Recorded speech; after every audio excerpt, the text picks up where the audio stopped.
Hi friends, എല്ലാവർക്കും നമസ്കാരം. എല്ലാവർക്കും നമ്മുടെ ചാനലിലേക്ക് സ്വാഗതം.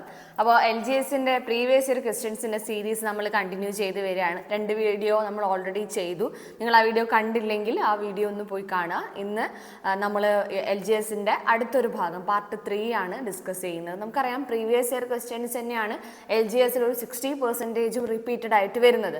അപ്പം ഈ അടുത്തൊരു എക്സാമിന് പഠിക്കാൻ തുടങ്ങുന്ന ഒരാൾ ആദ്യം തന്നെ ഫോക്കസ് ചെയ്യേണ്ടത് മുൻ വർഷങ്ങളിൽ PSC ചോദിച്ചിട്ടുള്ള ചോദ്യങ്ങളിലൂടെ തന്നെയാണ്, അല്ലെ? അതാണ് ഫോക്കസ് ചെയ്യേണ്ട കാര്യം എന്ന് പറയുന്നത്. പിന്നെയോ അതുമായിട്ട് ബന്ധപ്പെട്ട SCERT പാഠഭാഗങ്ങളും. അപ്പോൾ SCERT പാഠഭാഗങ്ങളിൽ നിന്നാണ് അധിക ചോദ്യങ്ങളും വരുന്നതെന്നുള്ളത് ഞാൻ പറയാൻ തന്നെ നിങ്ങൾക്ക് അറിയാവുന്ന കാര്യമാണ്. അപ്പോൾ ഇന്നത്തെ ക്ലാസ്സിൽ നമ്മൾ LGSന്റെ പ്രീവിയസ് ഇയർ ക്വസ്റ്റ്യൻസും അതുമായിട്ട് ബന്ധപ്പെട്ടിട്ടുള്ള SCERT പോയിന്റ്സ് ഒക്കെയാണ് നോക്കാൻ പോകുന്നത്. ക്ലാസ്സിലേക്ക് കടന്നാലോ?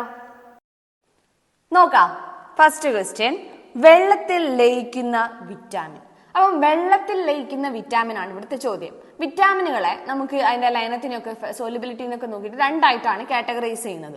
ഒന്ന് വാട്ടർ സോലിബിളും ഒന്ന് ഫാറ്റ് സോലിബിളും. വെള്ളത്തിൽ ലയിക്കുന്ന വിറ്റാമിനുകളും പിന്നെ കൊഴുപ്പിൽ ലയിക്കുന്ന വിറ്റാമിനുകളും. Vitamin A, vitamin D, E, K. Vitamin A, vitamin D, പിന്നെ ഇ, പിന്നെ കെ. ഈ വിറ്റാമിനുകളൊക്കെ ഫാറ്റ് സോല്യൂബിൾ ആണ്. ഫാറ്റ് സോല്യൂബിൾ എന്ന് പറഞ്ഞിട്ടുണ്ടെങ്കിൽ കൊഴുപ്പിൽ ലയിക്കുന്ന വിറ്റാമിനുകളാണ്.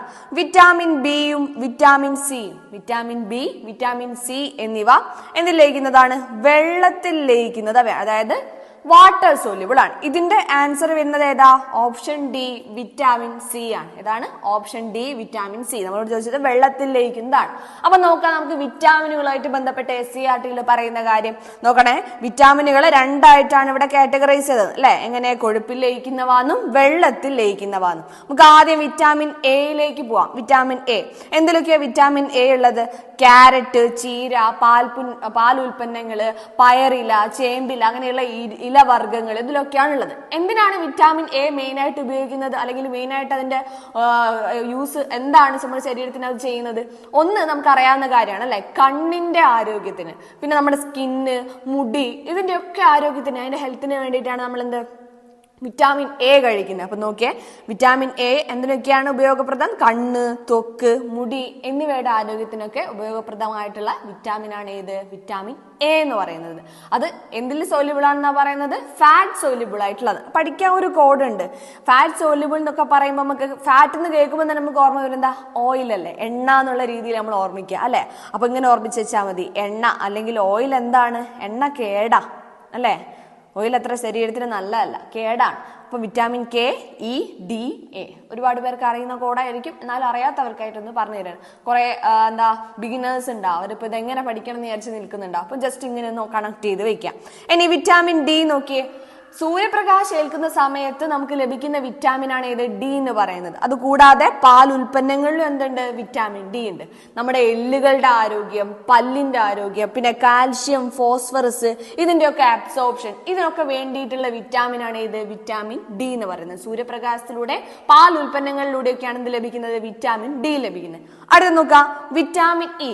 സസ്യ എണ്ണകളിലൂടെ ലഭിക്കുന്ന വിറ്റാമിൻ ആണ് ഏത്? വിറ്റാമിൻ ഇ എന്ന് പറയുന്നത്.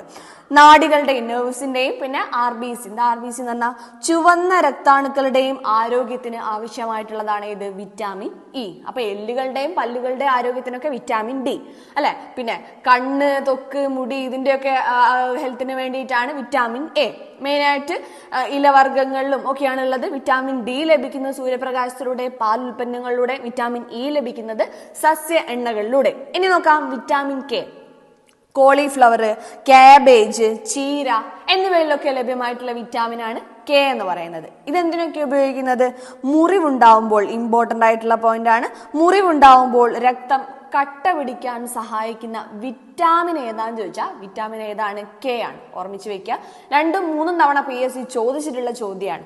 ഓക്കെ, ഇനി വിറ്റാമിൻ ബിയും സിയും. വിറ്റാമിൻ സി നമുക്ക് CID മൂസ സിനിമയിൽ ഇന്ന് പഴം ഇല്ലേ അമ്മയെന്ന് ദിലീപ് ചോദിക്കുന്ന സമയത്ത് അമ്മ പറയും ഇന്ന് പഴം ഇല്ല മോനെ എന്ന് പറയുമ്പോൾ ദിലീപ് റിപ്ലൈ ആയിട്ട് പറയുന്ന ഒരു വാക്കുണ്ട്, അയ്യോ ഇന്ന് വിറ്റാമിൻ സി ഇല്ലേ, അല്ലെ? അതായത് പഴങ്ങള്, നെല്ലിക്ക, മുരിങ്ങയില, പപ്പായ, ഇതിലൊക്കെ അടങ്ങിയിട്ടുള്ള വിറ്റാമിൻ ആണ് ഏത്? വിറ്റാമിൻ സി എന്ന് പറയുന്നത്. വിറ്റാമിൻ സി എന്തിനൊക്കെയാണ് വേണ്ടത്? ത്വക്ക്, പല്ല്, മോണ, രക്തകോശങ്ങൾ, ഇതിന്റെ ഒക്കെ ഹെൽത്തിന് വേണ്ടിയിട്ടാണ് വിറ്റാമിൻ സി. ഓക്കെ, അടുത്ത വിറ്റാമിൻ ബിയോ. Vitamin B. ധാന്യങ്ങളുടെ തവിട്, മുട്ട, പാല്, ചേമ്പില ഇതിലൊക്കെ ലഭ്യമായിട്ടുള്ളതാണ് ഏത്? Vitamin B. അതിലൊരു കോംപ്ലക്സ് ആയിട്ടാണല്ലോ B1, B2, B3 എന്നൊക്കെ പറഞ്ഞിട്ട് കോംപ്ലക്സ് ആയിട്ടാണ് ഉള്ളത്. ഇനി ഈ വിറ്റാമിൻ ബി എന്തിനൊക്കെയാ? ഒന്നാമത്തത് RBC, നമ്മൾ ചുവന്ന രക്താണുക്കളുടെ ആരോഗ്യത്തിന്. പിന്നെ ധാന്യങ്ങള്, പ്രോട്ടീൻ എന്നിവ ശരീരത്തിൽ പ്രയോജനപ്പെടുത്താനും പിന്നെ ചുവന്ന രക്താണുക്കളുടെ നിർമ്മാണത്തിനും അതിന്റെ ആരോഗ്യത്തിനും ഒക്കെ വേണ്ടിയിട്ടുള്ള വിറ്റാമിൻ ആണ് ഏത്? Vitamin B. അപ്പൊ പ്രോട്ടീനും പിന്നെ ധാന്യങ്ങളും ഒക്കെ നമ്മുടെ ശരീരത്തിൽ പ്രയോജനപ്പെടുത്തണമെങ്കിൽ ഏത് വിറ്റാമിൻ വേണം? വിറ്റാമിൻ ബി വേണം. ഇപ്പൊ വിറ്റാമിനുകളെ കുറിച്ചുള്ള കാര്യം ക്ലിയർ ആയില്ലേ? എന്തൊക്കെ നമ്മൾ പഠിച്ചു? മൊത്തം വിറ്റാമിനുകൾ എന്തിലൊക്കെ ലഭ്യമാണെന്നുള്ളതും അത് എന്തിന്റെയൊക്കെ ആരോഗ്യത്തിനാണെന്നുള്ളതും പിന്നെ അത് രണ്ടായിട്ട് കാറ്റഗറൈസ് ചെയ്താണ് നമ്മൾ പഠിച്ചത്. അപ്പം ഫാറ്റ് സോല്യൂബിൾ ആയിട്ടുള്ള വിറ്റാമിനുകൾ നമ്മൾ പഠിച്ചു. കെയും ഇയും ഡിയും എയും ഇങ്ങനെ നമ്മൾ പഠിച്ചു വെച്ചേ. എണ്ണ കേടാന്ന് ഓർമ്മിച്ചു വെക്കുക. ക്ലിയർ അല്ലേ? അടുത്ത ക്വസ്റ്റ്യനിലേക്ക് പോവാം. ക്യൂനികൾച്ചർ ഏത് ജീവികളുടെ പരിപാലനവുമായി ബന്ധപ്പെട്ടതാണ്? ക്യൂനികൾച്ചർ ആൻസർ ഏതാ വരുന്നത്? Option B, മുയലാണ്. മുയലിന്റെ പരിപാലനവുമായി ബന്ധപ്പെട്ടിട്ടുള്ള വേർഡാണ് ഇത് ക്യൂനികൾച്ചർ. അപ്പൊ നമുക്ക് അതിന് ബന്ധപ്പെട്ടിട്ടുള്ള SCERT ഭാഗങ്ങൾ നോക്കാം. കന്നുകാലി പരിപാലനം. കന്നുകാലികൾ നമുക്കറിയാം പാലിനും പിന്നെ അതിന്റെ മീറ്റിനും പിന്നെ മറ്റു കാർഷിക ആവശ്യങ്ങൾക്കൊക്കെ ആയിട്ട് എന്ത് ഉപയോഗിക്കുന്ന നമ്മൾ കന്നുകാലികൾ ഉപയോഗിക്കുന്നത്. കന്നുകാലികൾ എന്ന് പറയുമ്പോൾ പശു, എരുമ, ആട് ഇതൊക്കെ ഇതിനകത്ത് വരുന്ന കാര്യങ്ങളാണ്. പശു ഇതിൻ്റെയൊക്കെ വേറെ വേറെ വിഭാഗങ്ങളുണ്ട് അല്ലെ?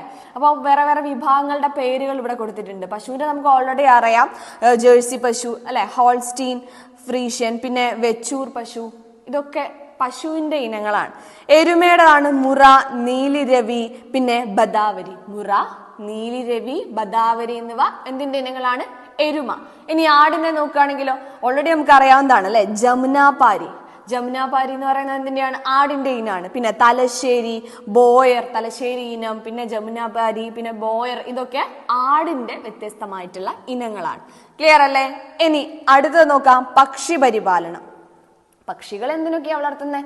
സെയിം സംഭവം തന്നെ അല്ലെ. ഒന്ന് മീറ്റിനും പിന്നെ മുട്ടയ്ക്കും വേണ്ടിയിട്ട്, മുട്ടയ്ക്കും മാംസത്തിനും വേണ്ടിയിട്ടാണ് പക്ഷികളെ വളർത്തുന്നത്.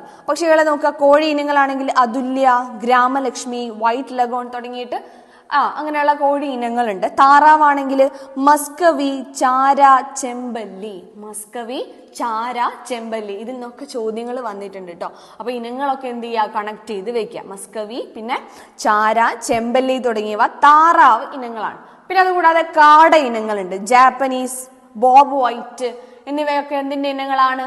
കാടയുടെ ഇനങ്ങളാണ്. അപ്പൊ നമ്മൾ കന്നുകാലി പരിപാലനം പറഞ്ഞു, അതിൽ പശു, എരുമ, ആട് എന്നിവയുടെ ഇനങ്ങൾ പറഞ്ഞു. പക്ഷി പരിപാലനത്തില് പിന്നെ താറാവ്, കോഴി, പിന്നെ എന്തിന്റെയോ കാട ഇനങ്ങൾ എന്നിവയുടെ ഇനങ്ങളും പഠിച്ചു. ഇനി സെറികൾച്ചർ. സെറികൾച്ചർ എന്ന് പറയുന്നത് എന്ത് വളർത്തലിന? നമുക്ക് അറിയാവുന്ന കാര്യം അല്ലെ, ചെറിയ ക്ലാസ് മുതലേ നമ്മൾ പഠിക്കുന്നതാണ്.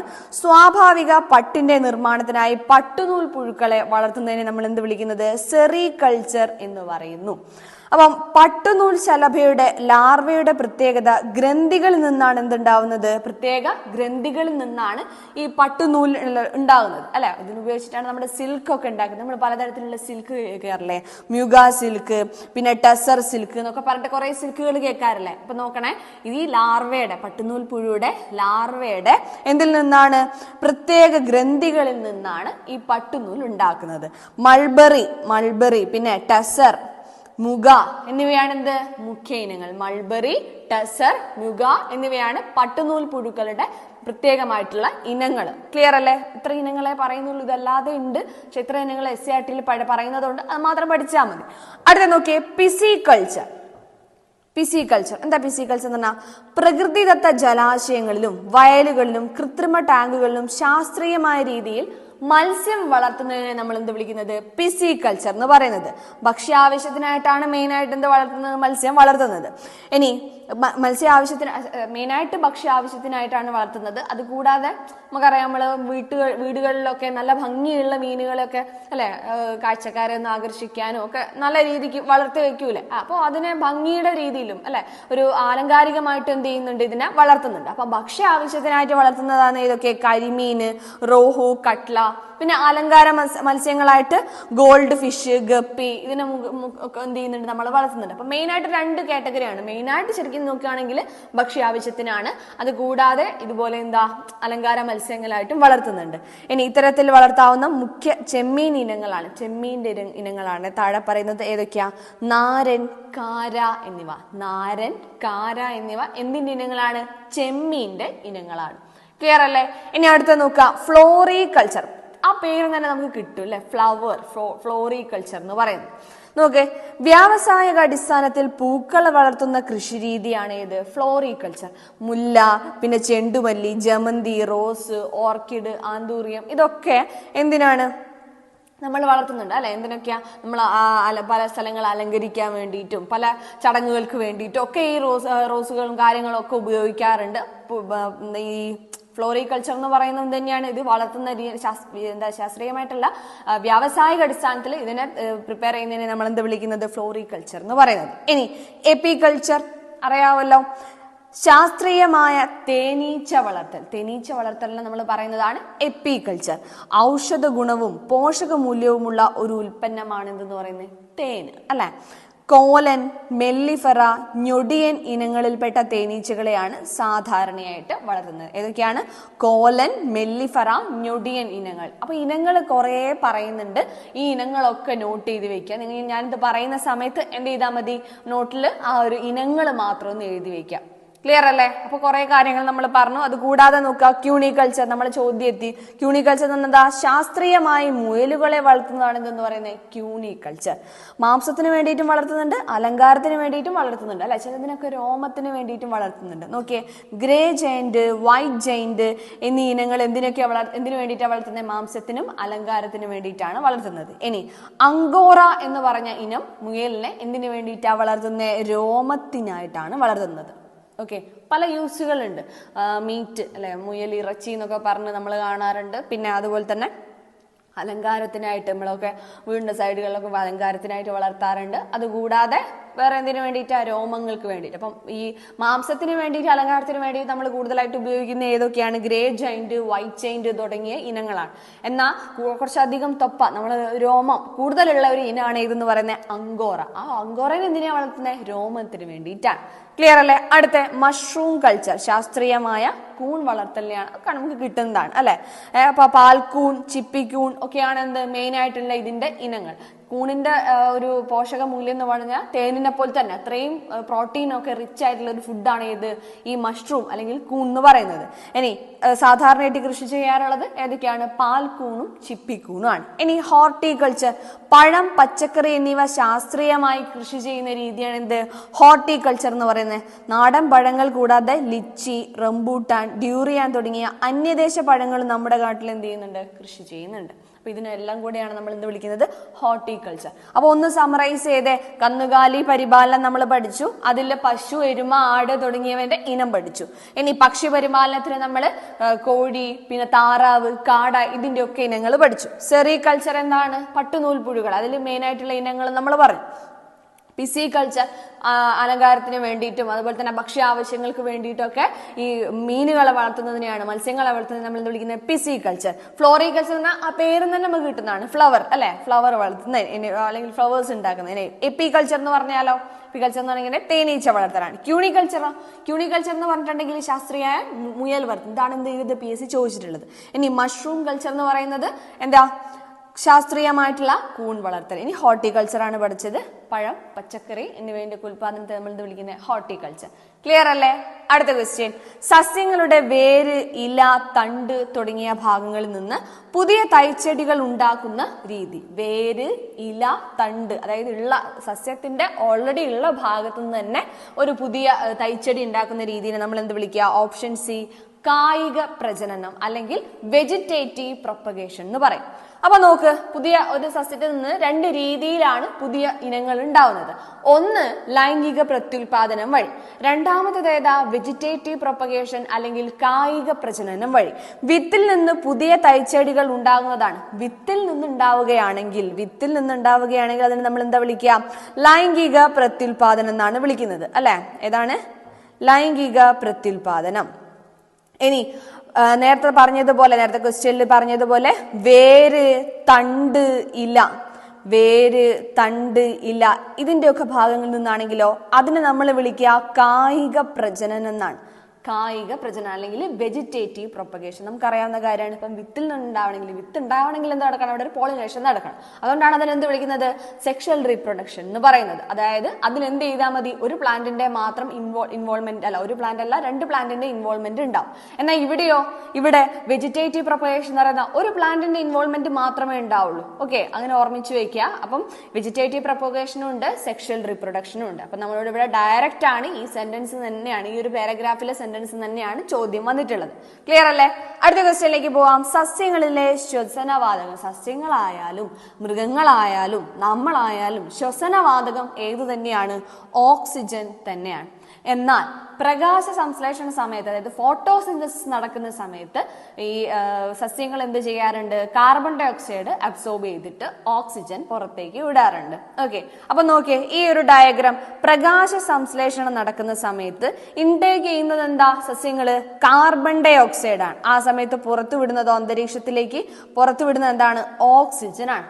എന്നാൽ ശ്വസന സമയത്ത് പക്ഷികളായാലും മൃഗങ്ങളായാലും ഒക്കെ ഉള്ളിലേക്ക് എടുക്കുന്നത് എന്താ? ഉള്ളിലേക്ക് എടുക്കുന്നത് ഓക്സിജൻ ആണ് അല്ലെ? നമ്മൾ ഇൻഹേൽ ചെയ്യുന്നത് ഓക്സിജൻ ആണ്. അതേപോലെ തന്നെ സസ്യങ്ങൾ ഇൻഹേൽ ചെയ്യുന്നത് എന്ത് തന്നെയാണ്? ഓക്സിജൻ തന്നെയാണ്. പുറത്തേക്ക് വിടുന്നതോ കാർബൺ ഡൈ ഓക്സൈഡ്. അതിൽ വ്യത്യാസമൊന്നുമില്ല. ഏത് സമയത്താ മാറ്റമുള്ളത്? ഫോട്ടോസിന്തസിസ്. അപ്പൊ ഫോട്ടോസിന്തസിന്റെ കാര്യങ്ങളൊന്നും നോക്കാം. സസ്യങ്ങൾ വേരിലൂടെ വെള്ളം വലിച്ചെടുക്കുന്നു, നമുക്കറിയാവുന്ന കാര്യമാണ്. ഇനി ഈ വെള്ളത്തിൽ പലതരം ലവണങ്ങൾ അടങ്ങിയിട്ടുണ്ട്. ഇലകളിലെ ചെറിയ സുഷിരങ്ങൾ, സ്റ്റൊമാറ്റ എന്നറിയപ്പെടുന്ന ചെറിയ സുഷിരങ്ങളിലൂടെ അന്തരീക്ഷത്തിൽ നിന്ന് കാർബൺ ഡൈ ഓക്സൈഡ് എന്ന വാതകവും സസ്യങ്ങൾ വലിച്ചെടുക്കുന്നു. അപ്പോൾ വേരുകളിലൂടെ വെള്ളം വലിച്ചെടുക്കുന്നുണ്ട്.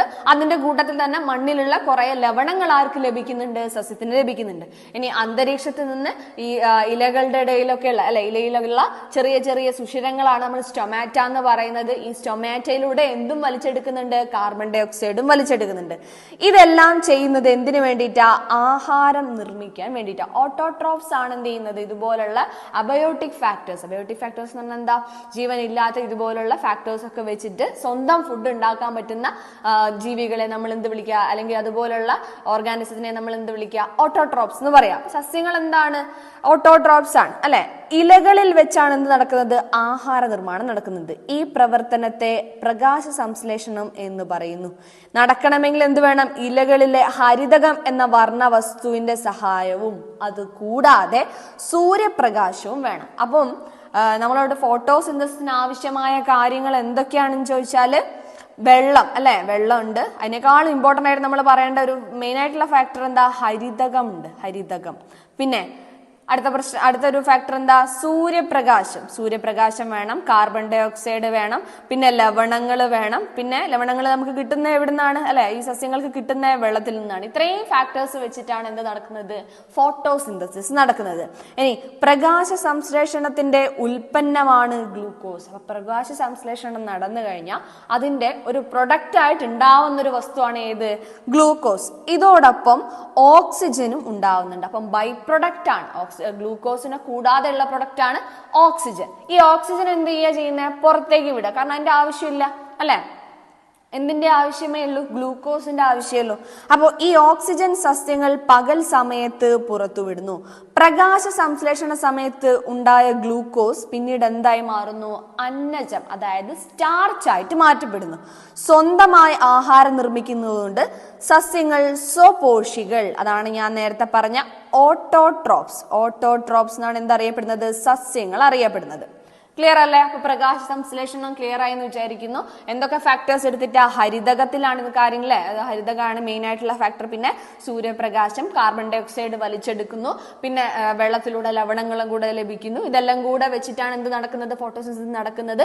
അതിനുശേഷം ഉണ്ടാകുന്ന പ്രൊഡക്റ്റുകളാണ് ഏതൊക്കെ? ഗ്ലൂക്കോസും ഓക്സിജനും. ബൈ പ്രൊഡക്റ്റ് ആയിട്ട് ഓക്സിജനും. ഗ്ലൂക്കോസ് എന്തായിട്ട് സ്റ്റോർ ചെയ്യുന്നു? സ്റ്റാർച്ച് ആയിട്ട് അല്ലെങ്കിൽ അന്നജമായിട്ട് സ്റ്റോർ ചെയ്യുന്നു. ഇനി ഓക്സിജൻ എന്ത് ചെയ്യാണ്? പകൽ സമയത്ത് പുറത്തേക്ക് വിടുകയാണ് ചെയ്യുന്നത്.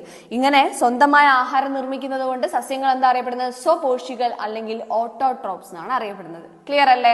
അപ്പോൾ നേരത്തെ ചോദിച്ച ചോദ്യത്തിന്റെ SCERT ആയിട്ട് ബന്ധപ്പെട്ട കാര്യമാണ് നമ്മൾ നോക്കിയത്. അടുത്തത്, ജീർണിച്ച ജൈവാവശിഷ്ടങ്ങളിൽ നിന്ന് പോഷണം നടത്തുന്ന സസ്യം. ജീർണിച്ച എന്താ ജൈവ അവശിഷ്ടങ്ങളിൽ നിന്ന് പോഷണം നടത്തുന്ന സസ്യമാണ്. ചോദിച്ചിട്ടുള്ള ഈ ഒരു പോയിന്റ് നോക്കിയേ. ഇവ ജീർണാവശിഷ്ടങ്ങളിൽ നിന്ന് പോഷക ഘടകങ്ങൾ ആഗിരണം ചെയ്താണ് വളരുന്നത്. അപ്പോൾ ഈ സസ്യങ്ങൾ പേര് നമ്മൾ നോട്ട് ചെയ്ത് വെക്കുക. നിയോട്ടിയ, മോണോട്രോപ്പ തുടങ്ങിയ സസ്യങ്ങൾ എങ്ങനെയാണ് വളരുന്നത്? ജീർണാവശിഷ്ടങ്ങളിൽ നിന്ന്, അതുപോലെ ജീർണിച്ചിരിക്കുന്ന ഇതുപോലെ സസ്യങ്ങളുടെയും പലതിൻ്റെയും അവശിഷ്ടങ്ങളിൽ നിന്ന് അതിൻ്റെ അകത്ത് ഉണ്ടാവുന്ന പോഷക ഘടകങ്ങളൊക്കെ വലിച്ചെടുത്തിട്ടാണ് അത് ഉപയോഗപ്പെടുത്തിയിട്ട് ആര് വളരുന്നത്? ഈ നിയോട്ടിയ, മോണോട്രോപ്പ തുടങ്ങിയിട്ടുള്ള ചെടികൾ വളർന്നത്. ഇത്തരം സസ്യങ്ങളെ എന്താ വിളിക്കുന്നത്? ശവോപജീവികൾ അല്ലെങ്കിൽ സാപ്രോഫൈറ്റ്സ് എന്ന് വിളിക്കുന്നു. ശവോപജീവികൾ എന്തുകൊണ്ട് ശവം എന്നുള്ളൊരു വാക്ക് അവിടെ ഉൾപ്പെടുത്തിയത്? ജീർണിച്ച് കഴിഞ്ഞിട്ടുള്ള, അത് വെച്ച് നമുക്ക് കണക്ട് ചെയ്യാനും പറ്റും അല്ലെ? ജീർണിച്ചു കഴിഞ്ഞ വസ്തുക്കളിൽ നിന്നാണ് എന്ത് ചെയ്യുന്നത്? ഇത് പോഷക ആഗിരണം ചെയ്താണ് ഉണ്ടാവുന്നത്. അപ്പം ശവോപജീവികളാണ് ഏതൊക്കെ? Neottia, Monotropa. നമ്മുടെ ആൻസർ ഏതാ വരുന്നത്? ഓപ്ഷൻ എ മോണോട്രോപ്പയാണ്. Option A monotropa. ഇവിടെ കണ്ടോ, ഇവിടെ ഹെറ്ററോട്രോപ്പ, ഫാഗോസൈറ്റ്, പിന്നെ മോണോസൈറ്റ് എന്നൊക്കെ പറഞ്ഞ് എന്ത് ചെയ്തിട്ടുണ്ട്? ഓപ്ഷൻ കൊടുത്തിട്ടുണ്ട്. അപ്പൊ ഓർമ്മിച്ച് വെക്കുക, നിയോട്ടിയ, മോണോട്രോപ്പ തുടങ്ങിയ സസ്യങ്ങൾ എന്താണ്? ശവോപജീവികളാണ്. എന്താണ്? ശവോപജീവികൾ അല്ലെങ്കിൽ സാപ്രോഫൈറ്റ്സ് ആണ്. ക്ലിയർ അല്ലേ? അടുത്ത ക്വസ്റ്റ്യൻ, സങ്കരയിനം വെണ്ട ഏത്? സങ്കരയിനം വെണ്ടയാണ് ഏത്? Option C Salkeerthi. അപ്പൊ സങ്കര ഇനങ്ങൾ SCERT പറയുന്നുണ്ട്. ഓരോ സങ്കര ഇനങ്ങൾ എന്ന് പറഞ്ഞിട്ടുണ്ടെങ്കിൽ നമുക്കറിയാം, നാടൻ ഇനങ്ങൾ കൂടാതെ കമ്പൈൻ ചെയ്തുണ്ടാക്കുന്ന പല ഇനങ്ങളും കമ്പൈൻ ചെയ്തുണ്ടാക്കുന്ന നമ്മൾ വിളിക്കുന്ന സങ്കര ഇനങ്ങൾ എന്ന് വിളിക്കുന്നത്, ഹൈബ്രിഡ് വെറൈറ്റീസ് എന്ന് പറയും. നോക്കാം ഏതൊക്കെയുള്ളത്. നെല്ല്, പയറ്, പച്ചമുളക്, വെണ്ട, വഴുതന, തക്കാളി. ഇതിന്റെ എല്ലാത്തിന്റെ എന്ത് പഠിക്കാനുണ്ട്? സങ്കര ഇനങ്ങൾ. നമ്മളോട് ചോദിച്ചത് ഈ വെണ്ടയുടെ ഇനമായിരുന്നു. ഏത്? സൽകീർത്തി. ഇനി ഇവിടെ നോക്കിയേ, നെല്ലിന്റെ ഇനങ്ങൾ ഏതൊക്കെയാ? നമുക്ക് കുറച്ചൊക്കെ അറിയാം അല്ലെ? അന്നപൂർണ നമുക്കറിയാവുന്നതാണ്. പിന്നെ പവിത്ര കേട്ടിട്ടുള്ളതാണ്. അപ്പൊ പവിത്ര, ഹ്രസ്വ, അന്നപൂർണ. എന്തൊക്കെയാണ്? പവിത്ര, ഹ്രസ്വ, അന്നപൂർണ തുടങ്ങിയവ നെല്ലിന്റെ ഇനങ്ങളാണ്. അല്ല, ഹ്രസ്വ മാത്രം എന്ത് ചെയ്താൽ മതി? ഒന്ന് കണക്ട് ചെയ്ത് വെച്ചാൽ മതി. ബാക്കി രണ്ടും കിട്ടൂലേ? പവിത്രയും കിട്ടും, പിന്നെ അന്നപൂർണയും. പിന്നെ പയറോ? ലോല, മാലിക, ഭാഗ്യലക്ഷ്മി, ജ്യോതിക. ഏതൊക്കെയാണ്? ലോല, മാലിക, ഭാഗ്യലക്ഷ്മി, ജ്യോതിക എന്നിവ പയറിന്റെ ഇനങ്ങളാണ്. പച്ചമുളകിന്റെ നമുക്ക് വേണമെങ്കിൽ ഉണ്ടാവുന്ന ആ ഒരു എരുവിനൊക്കെ കണക്ട് ചെയ്ത് ഉജ്ജ്വല, ജ്വാലാമുഖി എന്നൊക്കെ പറഞ്ഞ് പഠിച്ചു വെക്കാം. ഉജ്ജ്വല, ജ്വാലാമുഖി, അനുഗ്രഹ. ഓർമ്മിച്ച് വെക്കണേ, അനുഗ്രഹ എന്തിൻ്റെനാണ്? പച്ചമുളകിന്റെ ആണ്. വെണ്ടേന്റെ ഓൾറെഡി നമ്മളൊന്ന് പഠിച്ചു, സൽകീർത്തി അല്ലെ? വെണ്ടേണ്ടത് ഓൾറെഡി നമ്മൾ പഠിച്ചു, സൽകീർത്തി. അത് കൂടാതെ കിരൺ, അർക്ക, അനാമിക തുടങ്ങിയവ എന്തിന്റെ ഇനങ്ങളാ? വെണ്ടയുടെ ഇനങ്ങളാണ്. ഇനി അടുത്ത നോക്കുക, വഴുതന. സൂര്യ, ശ്വേത, ഹരിത, നീലിമ. ഇവിടെ ഓപ്ഷനിൽ ഹരിത ഉണ്ടായിരുന്നു അല്ലെ? അപ്പൊ ഹരിത എന്തിന്റെ ഇനാണ്? ഹരിത എന്ന് പറയുന്നത് വഴുതനയുടെ ഇനാണ്. ഇനി ഇവിടെ ഓപ്ഷനിൽ അക്ഷയ ഉണ്ട്, അന്നപൂർണ ഉണ്ട്. അന്നപൂർണ നമ്മൾ പഠിച്ചു, എന്തിന്റെ ഇനാണ്? നെല്ലിന്റെ ഇനാണ്. ഇനി അക്ഷയ എന്ന് പറയുന്നതോ മുക്തി, അനഘ, അക്ഷയ. ഇതിൽ അക്ഷയ എന്തിന്റെ ഇനാണ്? തക്കാളിയുടെ ഇനാണ്. ക്ലിയർ അല്ലേ? അപ്പൊ ഇത്രയും കാര്യങ്ങൾ ഓർത്ത് വെക്കുക. ഇത് നിങ്ങൾ കണക്ട് ചെയ്ത് വെക്കുന്നതായിരിക്കും കുറച്ചും കൂടെ നല്ലത്. കുറച്ചൊക്കെ നമുക്ക് കേട്ടിട്ട് പരിചയം ഉണ്ടാവുന്നതായിരിക്കും അല്ലെ? നേരത്തെ ഞാൻ പറഞ്ഞ പോലെ അന്നപൂർണ, പിന്നെ ഉജ്ജ്വല, ഇതൊക്കെ നമുക്ക് കേട്ട് പരിചയമുള്ളതാണ്. തക്കാളി നോക്കി വെക്കണേ. അക്ഷയ ഒക്കെ ഇമ്പോർട്ടന്റ് ആയിട്ടുള്ളതാണ്. ഓക്കെ, അതുപോലത്തെ സൽകീർത്തി, കിരൺ, ഇതൊക്കെ എപ്പോഴും PSC ചോദിക്കാറുള്ള ചോദ്യങ്ങളാണ്. അടുത്ത ക്വസ്റ്റ്യനിലേക്ക് പോവാം. ദഹന വ്യവസ്ഥയുടെ ഏത് ഭാഗത്ത് വെച്ചാണ് ആഹാരത്തിന്റെ ദഹന പ്രക്രിയ പൂർത്തിയാകുന്നത്? അപ്പം ദഹന പ്രക്രിയ, ഡൈജസ്റ്റീവ് പ്രോസസ്സ് കംപ്ലീറ്റ് ആവുന്നത് ഏത് പാർട്ടിൽ വെച്ചിട്ടാണ്? ആരംഭിക്കുന്നത് നമുക്കറിയാം, വായെന്നാണ് ആരംഭിക്കുന്നത് അല്ലെ? പല്ലിലൂടെ ചവച്ചരച്ച് പലതരത്തിലുള്ള പല്ലുകളുടെ കാര്യമൊക്കെ SCERT പറയുന്നുണ്ട്. അപ്പം അത് കഴിഞ്ഞിട്ട് പിന്നെ അന്നനാളത്തിലൂടെ പോകുന്നു. പെരിസ്റ്റാൾസിസ് എന്നാണ് ആ ഒരു മൂവ്മെന്റിനെ പറയും. എന്നിട്ട് എവിടെ എത്തും? ആമാശയത്തിലെത്തും. പിന്നെ തുടർന്ന് എന്തിലേക്ക്? ചെറുകുടലിലേക്കും വൻകുടലിലേക്കും. ഓക്കെ, അപ്പൊ നോക്കിയേ നിങ്ങള്, വായിൽ നിന്ന് ആഹാരം അന്നനാളം വഴിയാണ്, അന്നനാളം എന്ന് പറഞ്ഞിട്ടുണ്ടെങ്കിൽ എയ്സോഫാഗസ് വഴിയാണ് ആമാശയത്തിൽ എത്തുന്നത്. ഇതിന് സഹായിക്കുന്നത് അന്നനാളത്തിന്റെ തരംഗ രൂപത്തിലുള്ള ചലനമാണ്. അതായത് ഇങ്ങനെ എന്ത് ചെയ്യും? നമ്മുടെ അന്നനാളം ചലിച്ചുകൊണ്ടേയിരിക്കും. ഈ ഒരു ചലനത്തിന് നമ്മൾ പറയുന്ന പേരാണെന്ത്? പെരിസ്റ്റാൾസിസ് എന്ന് പറയുന്നത്. ഇനി ആമാശയ ഭിത്തിയിലുള്ള ചലനം മൂലം ആമാശയത്തിൽ വെച്ച് ആഹാരം കുഴമ്പ് രൂപത്തിലാവുന്നു. ഈ ആമാശയത്തിൽ എത്തിക്കഴിഞ്ഞാൽ ആമാശയ ഭിത്തി എന്ത് ചെയ്യും, അതേപോലെ തന്നെ ചലിച്ചുകൊണ്ടേയിരിക്കും. അപ്പൊ അവിടെ എത്തുന്ന സമയത്ത് നമ്മൾ ഒരു മിക്സിയിലിട്ടതാവുന്ന പോലെ ഒരു കുഴമ്പ് രൂപത്തിൽ എന്താവുന്നു, അവിടെയുള്ള ദഹനരസങ്ങളൊക്കെ മിക്സ് ചെയ്തിട്ട് ഒരു കുഴമ്പ് രൂപത്തിലേക്ക് ഈ ആഹാരം മാറുകയാണ് ചെയ്യുന്നത്. ഇനി ആമാശയം ഉൽപ്പാദിപ്പിക്കുന്ന ദഹനരസങ്ങൾ ആഹാരത്തെ രാസീയമായിട്ട് എന്ത് ചെയ്യുന്നു, ദഹിപ്പിക്കുന്നു. അപ്പം ഹൈഡ്രോക്ലോറിക് ആസിഡ് പോലെയൊക്കെയുള്ള കുറച്ച് ദഹനരസങ്ങളും ആസിഡുകളും കാര്യങ്ങളും ഒക്കെ എവിടെ ഉണ്ട്, നമ്മുടെ ആമാശയത്തിലുണ്ട്. ഇതെല്ലാം കൂടി എന്ത് ചെയ്യും, ഇതിനെ കെമിക്കലി ഇതിന് എന്ത് ചെയ്യാണ്, ഡീകമ്പോസ് ചെയ്യുന്നല്ല, ഒന്നുകൂടി ദഹിപ്പിക്കുകയാണ് ചെയ്യുന്നത്. ദഹിപ്പിക്കുന്നു, ഒന്നുകൂടി കുറച്ചും കൂടി ദഹിപ്പിക്കുന്നു. ഇനി ചെറുകുടലിലേക്ക് എത്തുന്നു. ആമാശയത്തിൽ നിന്ന് കഴിഞ്ഞു കഴിഞ്ഞാൽ നേരെ ഇങ്ങോട്ടേക്ക് സ്മോൾ ഇൻറ്റസ്റ്റൈനിലേക്ക് എത്തുന്നു. ചെറുകുടലിന് 6 മീറ്ററോളം നീളമുണ്ട്. അപ്പൊ പേര് ചെറുകുടലിനാണ്, പക്ഷെ എന്ത് നീളമുണ്ട്, 6 മീറ്ററോളം നീളമുണ്ട്. അപ്പൊ അതിന്റെ വലുപ്പത്തിനെ വെച്ച് നമ്മൾ എന്ത് പറയുന്നത്, ചെറുകുടൽ എന്ന് പറയുന്നത്. ഇനി ഇവിടെ വെച്ച് ആഹാരത്തിന്റെ ദഹനം പൂർത്തിയാവുന്നു. ആൻസർ കിട്ടിയില്ലേ? ദഹന വ്യവസ്ഥയുടെ ഏത് ഭാഗത്ത് വെച്ചാണ് ആഹാരത്തിന്റെ ദഹന പ്രക്രിയ പൂർത്തിയാവുന്നതെന്ന് ചോദിച്ചാൽ ഓപ്ഷൻ സി വൻകുടലാണ്. അല്ലെ, സോറി, ഓപ്ഷൻ ഏതാണ്? ഓപ്ഷൻ ബി ചെറുകുടലാണ്. എനിക്കൊരു മിസ്റ്റേക്ക് പറ്റിയതാണ് കേട്ടോ. Option B ചെറുകുടലാണ്. ഓക്കെ, അപ്പൊ നോക്കാം. വൻകുടൽ ചെറുകുടലിനെ തുടർന്ന് 1.5 മീറ്ററോളം നീളമുള്ള വണ്ണം കൂടിയ കുടലാണ് വൻകുടൽ. അപ്പൊ വണ്ണത്തിന്റെ അടിസ്ഥാനത്തിലാണ് ചെറുത് വലുത് എന്ന് പറയുന്നത്. നമുക്ക് കണ്ടാൽ തന്നെ മനസ്സിലാവും. മറ്റേത് 6 മീറ്ററോളം നീളമുണ്ട്, ഇത് എത്രയേ ഉള്ളൂ, 1.5 മീറ്ററോളം. ധാതു ലവണങ്ങൾ അടങ്ങിയ ജലത്തിന്റെ ആഗിരണം നടക്കുന്നത് ഈ ഒരു ഭാഗത്ത് നിന്നാണ്. അപ്പൊ ജലത്തിന്റെ ആഗിരണം, വാട്ടർ അബ്സോർപ്ഷൻ നടക്കുന്നത് മെയിൻ ആയിട്ട് ഈ ഒരു ഭാഗത്ത് നിന്നാണ്. അതിനുശേഷം അവശേഷിക്കുന്നതാണ് ഏത്, നമ്മുടെ ഈ വേസ്റ്റ്, മലം എന്ന് പറയുന്നത്. ഇത് എങ്ങോട്ടെത്തുന്നു, മലാശയത്തിൽ സംഭരിച്ച് മലദ്വാരം വഴി പുറത്ത് കളയുകയും ചെയ്യുന്നു. അപ്പൊ വായ, പിന്നെ അത് കഴിഞ്ഞ് അന്നനാളം, അല്ലെ, അന്നനാളത്തിൽ നിന്ന് പെരിസ്റ്റാൾസിസ് മൂവ്മെന്റ്, ആമാശയം, അവിടെ വെച്ച് ദഹനരസങ്ങളും എല്ലാം ചേർന്നിട്ട് എന്താകുന്നു, ഇതിനെ രാസീയമായിട്ടും എന്ത് ചെയ്യാണ്, വിഘടിപ്പിക്കുകയാണ് ചെയ്യുന്നത്, ദഹിപ്പിക്കുന്നു. അത് കഴിഞ്ഞ് നേരെ എങ്ങോട്ടെത്തുന്നു, ചെറുകുടലിലെത്തുന്നു. ചെറുകുടലിന് 6 മീറ്ററോളം നീളം ഉണ്ടെന്ന് പറഞ്ഞു. ഇതിലൂടെ ഒക്കെ എന്ത് ചെയ്യുന്നു, ആഹാരം സഞ്ചരിച്ചുകൊണ്ടിരിക്കുന്നു. ഇവിടെ വെച്ചാണ് എന്ത് ചെയ്യുന്നത്, ആഹാരത്തിന്റെ ദഹനം പൂർത്തിയാവുന്നത്. അത് മാത്രമല്ല, പോഷക ഘടകങ്ങൾ രക്തത്തിലേക്ക് ആഗിരണം ചെയ്യപ്പെടുന്നതും എവിടുന്നാണ്, ഈ ചെറുകുടലിൽ നിന്ന് വെച്ചാണ്. അവിടെ വില്ലസുകൾ എന്നുള്ള ചെറിയ വിരൽ രൂപത്തിലുള്ള കാര്യങ്ങളൊക്കെ ഉൾപ്പെടുന്നുണ്ട്. ഓക്കെ, ഈ ചെറുകുടലുള്ള നമുക്ക് ഡീറ്റെയിൽ ആയിട്ട് പിന്നെ പഠിക്കാം. ഇനി വൻകുടലിൽ വെച്ചിട്ട് എന്താ, വൻകുടൽ എന്ന് പറഞ്ഞിട്ടുണ്ടെങ്കിൽ ചെറുകുടലിനെ തുടർന്ന് 1.5 മീറ്ററോളം ഇതുള്ള വണ്ണമുള്ള കുടലാണ് എന്ന് പറയുന്നത് വൻകുടൽ. ഇവിടെ വെച്ചിട്ടാണ് ജലത്തിന്റെ ആഗിരണം കംപ്ലീറ്റ് ആവുന്നത്. അപ്പൊ ഈ ബാക്കിയുള്ള വേസ്റ്റിൽ നിന്ന് ജലം മൊത്തം ആഗിരണം ചെയ്തെടുക്കുന്ന ഇവിടെ വെച്ചിട്ട് വൻകുടലിൽ വെച്ചിട്ടാ.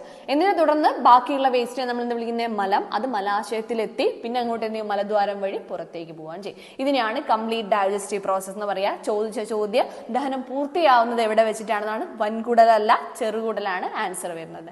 ക്ലിയർ അല്ലേ? അടുത്ത ക്വസ്റ്റ്യനിലേക്ക് പോവാം. കേന്ദ്ര തോട്ടവിള ഗവേഷണ കേന്ദ്രം എവിടെ സ്ഥിതി ചെയ്യുന്നു? എനിക്ക് തോന്നുന്നു ഞാൻ കണ്ടിട്ടുള്ള ഒരു 10 ക്വസ്റ്റ്യൻ പേപ്പറിലെങ്കിലും, അല്ലെ, 10 തള്ളലായി പോവോ, എന്നാലും കുഴപ്പമില്ല, അത്രയും ക്വസ്റ്റ്യൻ പേപ്പറെങ്കിലും നമ്മൾ കണ്ടിട്ടുണ്ടാവും ഈ തോട്ടവിള ഗവേഷണ കേന്ദ്രം എന്ന് പറയുന്നത്. അല്ലെ, എവിടെയാണ് സ്ഥിതി ചെയ്യുന്നത്? കാസർഗോഡാണ്. നമുക്ക് നോക്കാം മറ്റു ഗവേഷണ കേന്ദ്രങ്ങളെ, CRT-യിൽ കൊടുത്തിട്ടുള്ള മറ്റു കേന്ദ്രങ്ങൾ നോക്കാം. കേരള കാർഷിക സർവകലാശാല, കേരള കാർഷിക സർവകലാശാല, അഗ്രികൾച്ചറൽ യൂണിവേഴ്സിറ്റി എവിടെയാണ് സ്ഥിതി ചെയ്യുന്നത്? ജില്ല മാത്രം പഠിച്ചാൽ പോരാ, സ്ഥലവും വേണം കേട്ടോ. ചില സമയത്ത് ജില്ല മാത്രം പഠിച്ചു പോകുന്ന ആളുകൾ പറയാറുണ്ട്, സ്ഥലം വരുന്ന സമയത്ത് ആൻസർ ചെയ്യാൻ പറ്റുന്നില്ല. അപ്പൊ ജില്ല മാത്രമല്ല, സ്ഥലവും പഠിച്ചു പോകാം. മണ്ണുത്തിയിലാണ് ഇത് സ്ഥിതി ചെയ്യുന്നത്, തൃശ്ശൂരിലെ മണ്ണുത്തിയിലാണ് കേരള അഗ്രികൾച്ചറൽ യൂണിവേഴ്സിറ്റി, കാർഷിക സർവകലാശാല സ്ഥിതി ചെയ്യുന്നത്. ഇനി കേന്ദ്ര കിഴങ്ങുവിള ഗവേഷണ കേന്ദ്രം, കിഴങ്ങുവിള ഗവേഷണ കേന്ദ്രം ശ്രീകാര്യം, തിരുവനന്തപുരം. നമ്മളോട് ചോദിച്ചത് തോട്ടവിള ഗവേഷണ കേന്ദ്രമാണ്, അല്ലെ. തോട്ടവിള ഗവേഷണ കേന്ദ്രം എവിടെയാണ്? കാസർഗോഡാണ്. അപ്പൊ കിഴങ്ങുവിള ഗവേഷണ കേന്ദ്രം ശ്രീകാര്യം, സ്ഥലം പഠിക്കണേ, ശ്രീകാര്യം, തിരുവനന്തപുരം. തോട്ടവിള ചോദിക്കുകയാണെങ്കിൽ Kasaragod. Indian Institute of Spices Research, spices റിസർച്ചിന്റെ ഇൻസ്റ്റിറ്റ്യൂട്ട് സ്ഥിതി ചെയ്യുന്നത് കോഴിക്കോടാണ്, ഓർമ്മിച്ചു വെക്കുക. ഇനി rubber research institute of India, rubber research institute കോട്ടയത്താണ്. തോട്ടവിള നമ്മൾ പറഞ്ഞു. കേരള കാർഷിക സർവകലാശാലകളുടെ പ്രാദേശിക ഗവേഷണ കേന്ദ്രങ്ങൾ, ഇത് നമുക്ക് അടുത്ത ക്ലാസ്സിൽ ഡിസ്കസ് ചെയ്യാം. ഇത്രയും കാര്യങ്ങൾ നിങ്ങൾ ഓർത്തു വെക്കുക കേട്ടോ. ഇത്രയും കാര്യങ്ങൾ ഓർത്തു വെക്കുക. ഏതൊക്കെ? കാർഷിക സർവകലാശാല, പിന്നെ കിഴങ്ങുവിള ഗവേഷണ കേന്ദ്രം, Indian Institute of Spices research centre, പിന്നെ റബ്ബർ റിസർച്ച് ഇൻസ്റ്റിറ്റ്യൂട്ട്, തോട്ടവിള ഗവേഷണ കേന്ദ്രം. ഇതിൽ നിന്ന് ചോദിച്ചിട്ടുള്ള ഏതാണ്? തോട്ടവിള ഗവേഷണ കേന്ദ്രം. അത് മാത്രമല്ല, മുകളിൽ കൊടുത്തിട്ടുള്ളത് 2-3 തവണ PSC ചോദിച്ചിട്ടുള്ളതാണ്. അടുത്ത ക്വസ്റ്റ്യനിലേക്ക് പോവാം. ശരീരത്തിൽ ആവശ്യമായ ജലം നിലനിർത്തുന്നതിന് സഹായിക്കുന്ന ധാതു ലവണം ഏതാണ്? ആൻസർ വരുന്നതിന്റെ മുന്നേ നമുക്ക് ഈ ഒരു കാര്യം നോക്കാം. ധാതു ലവണങ്ങളെ കുറിച്ച് പറയുന്നത് ഇരുമ്പ്, അയൺ എന്തിനൊക്കെ ഉപയോഗിക്കുന്നത്? രക്തത്തിലെ ഹീമോഗ്ലോബിന്റെ നിർമ്മാണം. നമ്മൾ ശ്വസിക്കുന്ന സമയത്ത് നമ്മളെ ഓക്സിജനെ ക്യാരി ചെയ്ത് കൊണ്ടുപോകുന്ന എന്താണ്? ഹീമോഗ്ലോബിൻ ആണ് അല്ലെ. അപ്പൊ ഈ രക്തത്തിലെ ഹീമോഗ്ലോബിന്റെ പ്രൊഡക്ഷന് വേണ്ടിയിട്ടാണ് എന്തുപയോഗിക്കുന്നത്? ഇരുമ്പ് എന്ന് പറഞ്ഞ ധാതു ലവണം ഉപയോഗിക്കുന്നത്. ഇത് എവിടെയൊക്കെ നമുക്ക് ലഭ്യമാവുന്ന ഈ ഇരുമ്പ്? ഇലക്കറികള്, മത്തൻ കുരു, പംകിൻ സീഡ്സില്, ഡ്രൈഡ് പംകിൻ സീഡ്സിലൊക്കെ, പിന്നെ മുതിര, ശർക്കര, കരള്, ജീവികളുടെ ഒക്കെ കരള്, ഇതിൽ നിന്നൊക്കെയാണ് നമുക്ക് ലഭിക്കുന്നത് ഇരുമ്പ് നമുക്ക് ലഭിക്കുന്നത്. അടുത്തത് കാൽഷ്യവും ഫോസ്ഫറസും. നേരത്തെ നമ്മൾ കേട്ടതാണ് വിറ്റാമിൻ സി പറഞ്ഞ സമയത്ത് അല്ലെ. വിറ്റാമിൻ സി എന്തിനാ? എല്ലുകളുടെയും പല്ലുകളുടെയും ഒക്കെ, അതുപോലെ തന്നെ എല്ലുകളുടെയും പല്ലുകളുടെയും നിർമ്മാണത്തിനും പേശികളുടെയും നാഡികളുടെയും പ്രവർത്തനത്തിനും ഒക്കെയാണ് എന്ത് ഉപയോഗിക്കുന്നത്? കാൽഷ്യം, ഫോസ്ഫറസ് എന്നീ ധാതു ലവണങ്ങൾ ഉപയോഗിക്കുന്നത്. ഇത് എവിടെയൊക്കെയാ ലഭ്യമായിട്ടുള്ളത്? ഏത്തപ്പഴം, മരച്ചീനി, ഇലക്കറികള്, ചേന, പാൽ ഉൽപ്പന്നങ്ങൾ, ഇതിലൊക്കെയാണ് ഏതുള്ളത്? കാൽഷ്യം, ഫോസ്ഫറസ് പോലെയുള്ള ഘടകങ്ങൾ ഉള്ളത്. ഇനി സോഡിയം ശരീരത്തിൽ ആവശ്യമായ ജലം നിലനിർത്തുന്നു. കറിയുപ്പിൽ നിന്നാണ് നമുക്ക് സോഡിയം ക്ലോറൈഡ് അല്ലെ. കറിയുപ്പ് എന്ന് പറഞ്ഞാൽ സോഡിയം ക്ലോറൈഡ്. കറിയുപ്പിൽ നിന്നൊക്കെയാണ് നമ്മൾ നമുക്ക് എന്ത് ലഭിക്കുന്നത്? സോഡിയം ലഭിക്കുന്നത്. നോക്കണേ, ശരീരത്തിൽ ആവശ്യമായ ജലം നിലനിർത്തുന്നതിന് സഹായിക്കുന്ന ധാതു ലവണം ചോദിച്ചാൽ ഏതാണ്? സോഡിയാണ്. ഇനി അടുത്ത നോക്കുക, അയഡിൻ. തൈറോയിഡ് ഗ്രന്ഥിയുടെ ശരിയായ പ്രവർത്തനത്തിനും മാനസിക വളർച്ചയ്ക്കും വേണ്ടിയിട്ടാണ് അയഡിൻ ഉപയോഗിക്കുന്നത്. കടൽ വിഭവങ്ങള്, പിന്നെ നമ്മൾ എപ്പോഴും പറയാറില്ലേ ഈ മീനിന്റെ ഒക്കെ തല കൂട്ടണം എന്നൊക്കെ അല്ലെ. കടൽ മത്സ്യങ്ങളുടെ ഒക്കെ തല കഴിക്കണം എന്ന് പറയുന്നത് എന്ത് കിട്ടാൻ വേണ്ടിയിട്ടാ? അയഡിൻ ലഭിക്കാൻ വേണ്ടിയിട്ടാ. പിന്നെ അയഡിൻ ചേർത്ത ഉപ്പ്, ഉപ്പിന്റെ പരസ്യത്തിലൊക്കെ നിങ്ങൾ കാണാറുള്ളതാണ് അയോഡൈസ്ഡ് ആണ്, അയഡിൻ ചേർത്തിട്ടുണ്ട് എന്നൊക്കെ. അപ്പൊ നോക്കണേ, ഇരുമ്പ് എന്തിനാ? ഹീമോഗ്ലോബിന്റെ നിർമ്മാണത്തിന്. പിന്നെ കാൽഷ്യം, ഫോസ്ഫറസും. കാൽഷ്യം, ഫോസ്ഫറസ്, വിറ്റാമിൻ സി ഒക്കെ എവിടെയും കിട്ടാം, അടിച്ചു വിട്ടോ എല്ല്, പല്ല് എന്നും പറഞ്ഞുകൊണ്ട് അല്ലെ. ഇനി സോഡിയം ജലം ആഗിരണം ചെയ്യുന്നതിന് ആവശ്യമായ ജലം നിലനിർത്തുന്നതിന്. അയഡിൻ എന്തിനൊക്കെയാ? തൈറോയ്ഡ് ഗ്രന്ഥിയുടെ ശരിയായ വളർച്ചയ്ക്കും പിന്നെ മാനസിക വളർച്ചയ്ക്കും വേണ്ടിയിട്ടാണ്. ക്ലിയർ അല്ലേ? അപ്പം അടുത്ത ക്വസ്റ്റ്യനിലേക്ക് പോവാം. വിറ്റാമിൻ ഡിയുടെ അഭാവം മൂലമുണ്ടാവുന്ന രോഗം ഏത്? വിറ്റാമിൻ ഡിയുടെ സ്കേഴ്സിറ്റി. വിറ്റാമിൻ ഡിയുടെ അഭാവമാണേ പറയുന്നത്. വിറ്റാമിൻ എയുടെ അഭാവം മൂലം ഉണ്ടാവുന്ന രോഗമാണ് ഏത്? നിശാന്തത. അതിൽ തന്നെ വേർഡിൽ നിന്ന് തന്നെ നമുക്ക് കിട്ടും അല്ലെ. നിശാന്തത എന്ന് പറഞ്ഞാൽ എന്താ? മങ്ങിയ പ്രകാശത്തിൽ, അതായത് രാത്രിയൊക്കെ കാണാൻ കഴിയാത്ത, കണ്ണിന്റെ കാഴ്ച കുറയുന്ന അവസ്ഥയെ നമ്മൾ എന്താ വിളിക്കുക? നിശാന്തത അല്ലെങ്കിൽ നൈറ്റ് ബ്ലൈൻഡ്നെസ് എന്ന് പറയുന്നത്. അപ്പം വിറ്റാമിൻ എയുടെ കുറവ് മൂലം, വിറ്റാമിൻ എന്റെ ഡെഫിഷ്യൻസി മൂലം ഉണ്ടാകുന്ന രോഗമാണ് നൈറ്റ് ബ്ലൈൻഡ്നെസ് അല്ലെങ്കിൽ നിശാന്തത. ഇനി വിറ്റാമിൻ ബിയുടെ ഡെഫിഷ്യൻസി എനിക്ക് എപ്പോഴും ഉണ്ടാകുന്ന ഒരു രോഗമാണ് വായ്പുണ്ണ്. വിറ്റാമിൻ ബിയുടെ ഡെഫിഷ്യൻസി മൂലം ഉണ്ടാകുന്നതാണ് വായ്പുണ്ണ്. ഇങ്ങനെ ക്ലാസ് എടുക്കുന്ന സമയത്തൊക്കെ എന്ത് ചെയ്യും? ചെറുതായിരുന്നു കടിച്ചു പോകും, പിറ്റേന്നാകുമ്പോഴത്തേക്ക് എന്താവും? പുണ്ണാവും ചെയ്യും. അത് കഴിഞ്ഞാൽ 2 ദിവസം നമുക്ക് എന്ത് ചെയ്യാനും പറ്റില്ല, ക്ലാസ് എടുക്കാനും പറ്റില്ല. അപ്പൊ എന്നെ ഓർത്ത് വെച്ചോ, വായ്പുണ്ണ്. വായിൽ എന്ത് വരുന്നു? വ്രണങ്ങളും കാര്യങ്ങളൊക്കെ വരുന്നു, സംസാരിക്കാനും ഭക്ഷണം കഴിക്കാനും ഒക്കെ ബുദ്ധിമുട്ട് അല്ലെ. ഇനി വിറ്റാമിൻ സി. സ്കർവി. സ്കർവിയുടെ ലക്ഷണങ്ങൾ എന്തൊക്കെയാ? മോണയിൽ പഴുപ്പും രക്തസ്രാവം ഒക്കെ. വിറ്റാമിൻ സി പഠിച്ചപ്പോൾ നമ്മൾ പഠിച്ചിട്ടുണ്ട് എല്ല്, പല്ല്, മോണ, ഇതിന്റെ ഒക്കെ ആരോഗ്യത്തിന് വേണ്ടിയിട്ടാണ് വിറ്റാമിൻ സി നമ്മൾ കഴിക്കുന്നത് അല്ലെ. ഇനി വിറ്റാമിൻ ഡി എന്താ? കണ, റിക്കറ്റ്സ് എന്ന് പറയും അല്ലെ. കണ, അസ്ഥികൾ കനം കുറഞ്ഞ് വളയുന്ന അവസ്ഥയാണ് കണ എന്ന് പറയുന്നത്. അതായത് നമ്മൾ നേരത്തെ പഠിച്ചപ്പോൾ വിറ്റാമിൻ ഡി അല്ലെ, വിറ്റാമിൻ ഡി സൂര്യപ്രകാശത്തിൽ നിന്നൊക്കെയാണ് ലഭിക്കുന്നത്, പാൽ ഉൽപ്പന്നങ്ങൾ ലഭിക്കുന്നു എന്ന് പറഞ്ഞു. അപ്പം ഇത് എന്തിനു വേണ്ടിയിട്ടാണ് വിറ്റാമിൻ ഡി? എല്ലുകളുടെയും പല്ലുകളുടെ ആരോഗ്യത്തിനാണ്. അപ്പോൾ വിറ്റാമിൻ ഡി കുറയുമ്പോൾ എന്തിനെ അഫക്ട് ചെയ്യുക? അസ്ഥികളെ, എല്ലുകളെയാണ് അഫക്ട് ചെയ്യുന്നത്. അപ്പൊ എന്തുണ്ടാവുന്നു? കണ, എല്ലുകൾ എന്ത് ചെയ്യുന്നു? കനം കുറഞ്ഞ് വളയുകയും പൊട്ടുകയൊക്കെ ചെയ്യുന്ന അവസ്ഥ. ഇനി ഇരുമ്പ് നമ്മൾ ഓൾറെഡി പറഞ്ഞു, ഇരുമ്പ് കുറയുന്ന സമയത്ത് അനീമിയ എന്ന് പറഞ്ഞ അവസ്ഥയാണ് ഉണ്ടാവുക, രക്തക്കുറവ്, വിളർച്ച പോലുള്ള കാര്യങ്ങളൊക്കെ. ഇനി അയഡിന്റെ അപര്യാപ്തത രോഗമാണ് ഇത്?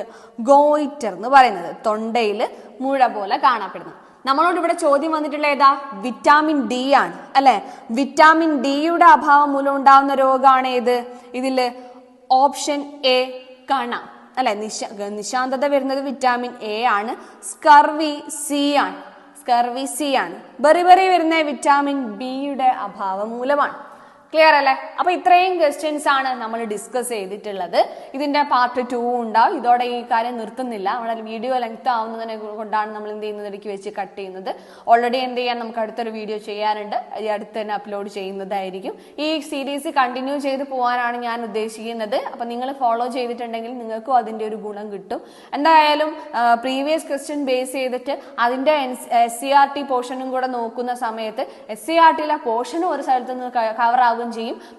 പ്രീവിയസ് ഇയർ ക്വസ്റ്റ്യൻസും ഒരു സ്ഥലത്ത് നിന്ന് കവർ ആവുകയും ചെയ്യും. അത് മാത്രമല്ല, നമ്മൾ നോക്കുന്നത് ടോപ്പിക് വൈസ് ആയിട്ടാണ്. ടോപ്പിക് വൈസ് നോക്കുമ്പോൾ ഉള്ള ഗുണം എന്താ വെച്ചാൽ ഒരു ടോപ്പിക്കിൽ നിന്ന് ഏതൊക്കെ ഏരിയയിൽ നിന്ന് ചോദ്യം വരുന്നു നമുക്ക് പെട്ടെന്ന് മനസ്സിലാക്കാനും ആ ഏരിയ ഫോക്കസ് ചെയ്ത് പഠിക്കാനും പറ്റും. ഇത് നമ്മൾ ബയോളജി എന്ന് പറഞ്ഞ ഒരു ഏരിയയിലുള്ള കുറച്ച് ക്വസ്റ്റ്യൻസ് ആണ് നോക്കിയിട്ടുള്ളത്. ഇനി ഓരോ സബ്ജക്റ്റുകളായിട്ട് എന്ത് ചെയ്യാം, നമുക്ക് വരുന്ന ക്ലാസ്സുകളിൽ ഡിസ്കസ് ചെയ്യാം. അപ്പൊ നിങ്ങൾ എല്ലാവരും ചാനൽ സബ്സ്ക്രൈബ് ചെയ്യുക. നിങ്ങളുടെ ഫ്രണ്ട്സിനും എല്ലാവർക്കും ക്ലാസ്സുകളൊക്കെ ഫോർവേഡ് ചെയ്ത് കൊടുക്കുക. അവരും പഠിക്കട്ടെ. അപ്പോൾ അടുത്തൊരു വീഡിയോയിൽ പുതിയൊരു ടോപ്പിക്കായിട്ട് കാണാം. താങ്ക്